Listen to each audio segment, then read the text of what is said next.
खबरों की शुरुआत करते हैं सरकार के कामकाज से। मुख्यमंत्री अब प्रदेश में हेल्थ और वेलनेस सेंटर के लिए स्वास्थ्य नीति पर जोर दे रहा है। मुख्यमंत्री ने न्यूज टुडे नेटवर्क से कहा, केंद्र सरकार द्वारा 20 लाख करोड़ रुपए के आर्थिक पैकेज के कारण हेल्थ और वेलनेस सेंटर स्थापित करने में काफी सुविधा होगी। मुख्यमंत्री ने कहा, देश में मनरेगा के 40,000 करोड़ रुपए के अतिरिक्त आवंटन से गांव में रोजगार के अवसर बड़ी संख्या में उपलब्ध होंगे। इससे विशेष तौर पर वापस लौटकर आए प्रवासी श्रमिकों को काम मिलेगा। हेल्थ रिसर्च को प्रोत्साहित किया जाएगा। ग्रासरूट लेवल पर स्वास्थ्य संगठनों को और संस्थानों में निवेश में वृद्धि होगी। हेल्थ व वेलनेस सेंटर में सुविधा बढ़ेगी। जिला और ब्लॉक स्तर पर संक्रामक रोग अस्पताल व पब्लिक हेल्थ लैब की स्थापना से हमारे हेल्थ सिस्टम का गांव तक विस्तार भी होगा। खबर प्रदेश के बाहर फंसे प्रवासियों को लाने और उनकी परेशानियों से। केंद्र सरकार दूसरे राज्यों में फंसे प्रवासी उत्तराखंडी मजदूरों को वापस लाने के लिए श्रमिक स्पेशल सेवा काफी मददगार साबित हो रही है। अब सरकार ने प्रवासी मजदूरों को बड़ी राहत देने वाली घोषणा भी की है। रेलवे विभाग किसी भी जिले से श्रमिक स्पेशल ट्रेन चलाने को तैयार है। ये जानकारी केंद्रीय रेल मंत्री पीयूष गोयल ने अपने ट्विटर हैंडल से साझा की है। उन्होंने कहा कि रेलवे किसी भी जिले से श्रमिक स्पेशल ट्रेन चलाने को तैयार है। इसके लिए जिलाधिकारियों को जिले में फंसे प्रवासी मजदूरों की सूची के साथ प्रदेश के नोडल अधिकारी के माध्यम से आवेदन करना होगा। इसके लिए संबंधित जिले के डीएम को श्रमिकों की सूची और उनके गंतव्य के विवरण के साथ नोडल अधिकारी के माध्यम से आवेदन करना होगा। वहीं न्यूज टुडे नेटवर्क को कर्नाटक में फंसे छात्राओं ने एक वीडियो भेजा है। वे पिछले 2 महीने से यहाँ फंसे हुए हैं। चलिए सुनते हैं परेशान छात्राओं की वो व्यथा जिन्होंने लगातार परेशानी उठाई है। अब वो उत्तराखंड में वापस आने के लिए परेशान है। सुनते हैं। हम 100 छात्र पिछले 2 महीने से मैसूर में फंसे हुए हैं। हम यहाँ अपनी इंटर्नशिप के लिए आए थे, जो कि 2 महीने पहले सस्पेंड हो चुकी थी। तब से हमने ट्रेन की टिकट कराई है, जो अभी IRCTC के खुले थे, वहाँ पे हमारे पैसे फंस चुके हैं, हमें कोई टिकट्स नहीं मिले। हमने एयर के भी टिकट्स कराए थे, बुकिंग शुरू हुई थी, फिर फ्लाइट्स कैंसिल हो गई, हमारे वहाँ पे भी पैसे फंसे हुए हैं। हमने बस भी ट्राई किया वहाँ से जाना, वो भी कैंसिल हो चुका है। हम 2 महीने से अपने घर से दूर हैं, हम घर वालों से दूर हैं। अब हमसे यहाँ पे नहीं रहा जा रहा है। हमारी गवर्नमेंट ने हमने पिछले 1 महीने से हमने हर फॉर्म भरा है, हर साइट पर रजिस्टर किया है, चाहे उत्तराखंड की हो चाहे कर्नाटका की हो। कहीं से कोई रिस्पांस नहीं आया है। हमें कहीं से कोई अश्योरिटी नहीं मिली है कि हमें लेके जाएंगे वापस। हेल्पलाइन नंबर पे फ़ोन करते हैं तो वो बोलते हैं कि आपको मैसेज आएगा, मेल आएगा। पिछले 1 महीने से हमें कोई मैसेज, कोई मेल नहीं आया है। हमने 10 बार एप्लीकेशन भरी है, कोई हमें रिस्पॉन्स नहीं मिला है। खबर विपक्ष और राजनीति की। Uttarakhand Republican party of India के प्रदेश उपाध्यक्ष राम सिंह ने सरकार के कोरोना स्वास्थ्य परीक्षण पर सवाल उठाए हैं। राम सिंह ने होम क्वारंटाइन से अपनी आपबीती सुनाई है। राम सिंह ने कहा, वह 12 मई को दिल्ली के उत्तराखंड में प्रवेश कर गए, लेकिन उनका कोई खास परीक्षण नहीं हुआ। केवल पुलिस ने उनसे आने जाने की परमिशन चेक करी। उन्होंने कहा, बॉर्डर पर ही कोरोना टेस्ट होना चाहिए था, लेकिन ऐसा नहीं हो रहा है। इसी के कारण प्रदेश में कोरोना के केस अचानक बढ़ गए हैं। उन्होंने सरकार को कोरोना फैलाने का भी आरोप लगा दिया है। देखिए होम क्वारंटीन नेता का पूरा गुस्सा किस तरीके का है। एक लाइन में लगा कहते ये बाहर से आने वालों की लाइन नहीं है, ये जाने वालों की है। दूसरी लाइन पर लगे फिर कह दिया जी ये जो बाहर से जाने वालों की लाइन है। जब लास्ट में थक करके एक लाइन में लगे, 2 घंटे बाद नंबर आया, हजारों आदमी खड़े, बाहर से लोग आए, कोई बंबई से आ रहा, कोई कलकत्ता से आ रहा, कोई बसों में आ रहा, कोई ट्रेनों में आ रहा, किसी का भी मेडिकल नहीं, किसी की स्क्रीनिंग नहीं। अरे मैं कैसे आप कोरोना से जीतेंगे कैसे? कोरोना आप पे हावी हो जा रहा, आपकी नीतियों पे हावी हो जा रहा। तो सरकार को देखना चाहिए। हम सरकार उत्तराखंड में कोरोना के नाम पर बिल्कुल फेल है। सरकार पता नहीं क्यों, सरकार खुद मुझे समझ में नहीं आता है। सरकार की नीतियों को देख के, सरकार का रवैया देख के मुझे लगता नहीं कि ये कोरोना पे जीत पाएंगे। मुझे लगता है सरकार खुद कोरोना फैलाने की साजिश में चल रही है। जब हमारा मेडिकल नहीं हो, मेडिकल होना चाहिए, सैंपल लेने चाहिए, स्क्रीनिंग होनी चाहिए।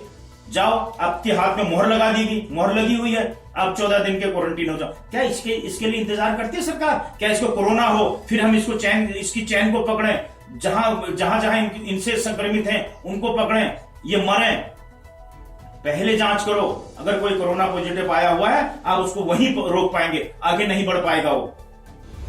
अब खबर जनता जनार्दन की। उत्तराखंड पुलिस महानिदेशक अनिल कुमार रतूड़ी ने बाहरी राज्यों से आने वाले उत्तराखंड के प्रवासियों को चेताया है। उन्होंने कहा कि क्वारंटीन के नियमों का पालन न करने वालों के खिलाफ कार्रवाई की जाएगी। डीजीपी रतूड़ी ने वीडियो के माध्यम से अपना संदेश जारी किया है। उन्होंने कहा कि कोरोना की महामारी से समस्त विश्व, देश और प्रदेश इस समय जूझ रहा है। आप सबके सहयोग से इस बीमारी और महामारी को नियंत्रण में रखने के हर संभव प्रयास किए जा रहे हैं। उन्होंने ये भी कहा कि सबसे महत्वपूर्ण बिंदु है होम क्वारंटीन की व्यवस्था।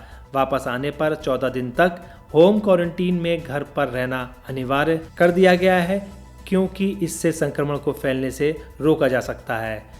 जो व्यक्ति इस होम क्वारंटीन को गैर जिम्मेदाराना तरीके से तोड़ता है तो उसके विरुद्ध नियम अनुसार डिजास्टर मैनेजमेंट एक्ट में कार्रवाई हो सकती है।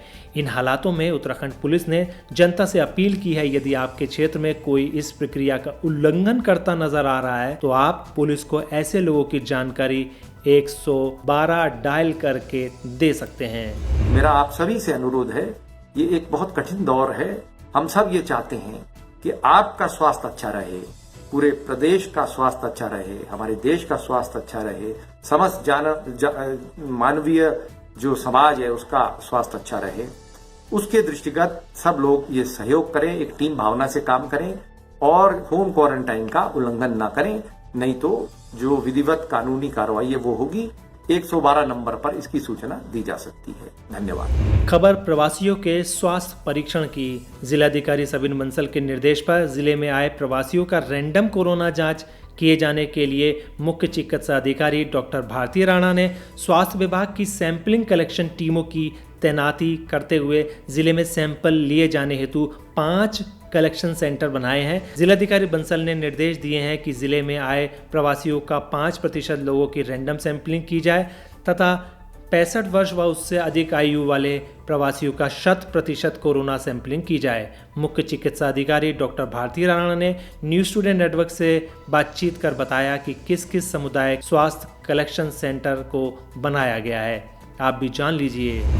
लेकिन जो हमारे दूरस्थ ब्लॉक हैं जैसे कि बेताल घाट, ओखलकांडा, रामगढ़, इनके लिए हमारे पास कोई ऐसी सुविधा उपलब्ध नहीं थी। इसी संवेदनशील मुद्दे को देखते हुए जिलाधिकारी महोदय की दिशा निर्देशों पे हमने 5 CSCs में अपनी जो हमारी दूरस्थ ब्लॉक्स की CSCs है वहाँ पे हमने कलेक्शन सेंटर स्थापित किए, जो टेम्परेरी स्थापित किए गए हैं, जिसमें हम उस एरिया के ऐसे व्यक्ति जिनमें किसी प्रकार के लक्षण होते हैं या फिर उनको बुखार की तकलीफ होती है, उनको लाके हम सैंपल कलेक्ट कर सकते हैं। जो कि हमने 5 सेंटर खोले हैं। गर्म पानी में जो हमारा सेंटर है उसमें बेताल घाट, सुयालबाड़ी और गर्म पानी क्षेत्र के लोग आएंगे और उनके सैंपल वहाँ पे लिए जाएंगे। भवाली के जो हमारा सेंटर CSC है उसमें भवाली, भीमताल और रामगढ़ के लोग, उस एरिया के लोग हमारे आएंगे। तीसरा सेंटर जो हमने CSC पदमपुरी में खोला है उसमें पदमपुरी और ओखलकांडा के लोग हमारे आएंगे टेस्ट के लिए। CSC कालाढूंगी में जो हमारा सेंटर है उसमें कोटाबाग, कालाढूंगी और बेलपड़ाव के लोग आकर के सुविधा का लाभ उठाएंगे। मोटा हल्दू में हमने मोटा हल्दू, लालकुआं, बिंदुखत्ता एरिया के लोगों को सैंपल हेतु हमने एक सेंटर खोला है। अब खबर CBSE एग्जाम की। CBSE बोर्ड की कुछ परीक्षाएं रह जाने के कारण विद्यार्थी कई दिनों से व्याकुल हो रहे हैं। अब CBSE बोर्ड की 10वीं और 12वीं की बची हुई परीक्षाओं की डेट शीट आज शाम 5 बजे जारी की जाएगी। मानव संसाधन एवं विकास मंत्री डॉक्टर रमेश पोखरियाल निशंक ने इसकी जानकारी ट्वीट कर छात्रों को दी है। CBSE डेट शीट के बारे में अपडेट छात्र बोर्ड की ऑफिशियल वेबसाइट www.cbse.nic.in से शाम 4 बजे ले सकेंगे। दोस्तों, हमारा यह वीडियो आपको कैसा लगा आप हमें कमेंट बॉक्स में ज़रूर बताइएगा। अगर आप इसको YouTube पर देख रहे हैं तो हमारे चैनल को सब्सक्राइब करिए। अगर आप Facebook पर देख रहे हैं तो हमारे चैनल को लाइक करिए और हमारे पेज को फॉलो करें। नमस्कार।